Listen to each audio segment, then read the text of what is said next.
নমস্কার বন্ধুরা, তোমাদের সকলকে স্বাগত জানিয়ে আজকে গ্রীষ্মের উপযোগী একটা রেসিপি শেয়ার করছি।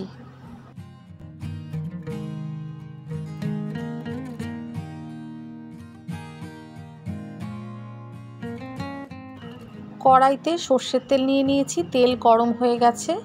শুকনো লঙ্কা আর 5 ফোড়ন দিয়ে দিলাম।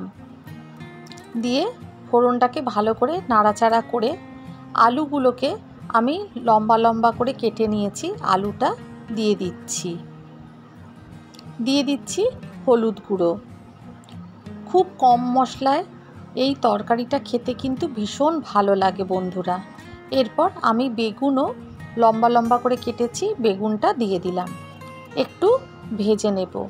ভীষণ গরমের মধ্যে এই রকম হালকা পাতলা তরকারি খেতেই বেশি ভালো লাগে, আর এগুলো খেলে শরীরও সুস্থ থাকে।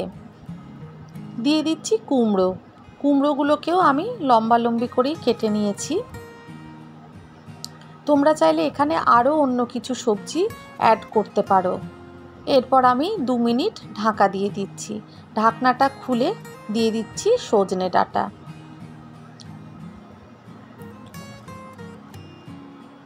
কচি কচি সজনে ডাঁটা দিয়ে দিলাম। দিয়ে আবারও সব কিছু ভালো করে নাড়িয়ে চাড়িয়ে মিশিয়ে নেব। কিছুই মশলা পড়ে না, কিন্তু খেতে ভীষণ ভালো হয়।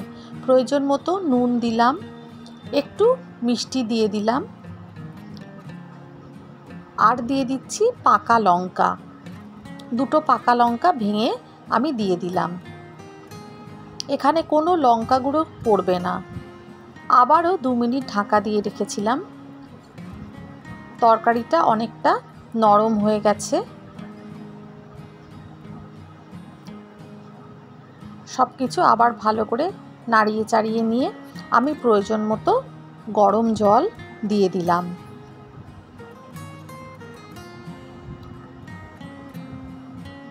দিয়ে আবার সব কিছু ভালো করে নাড়াচাড়া করে মিশিয়ে নিয়ে আমি কিছুক্ষণ ঢাকা দিয়ে রাখবো।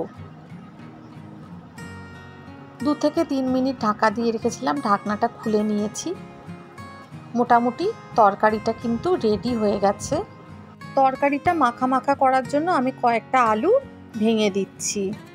আশা করি বন্ধুরা রেসিপিটা তোমাদের ভালো লেগেছে। ভালো লাগলে চ্যানেলটাকে সাবস্ক্রাইব করে দিও, লাইক শেয়ার করতে ভুলো না কিন্তু।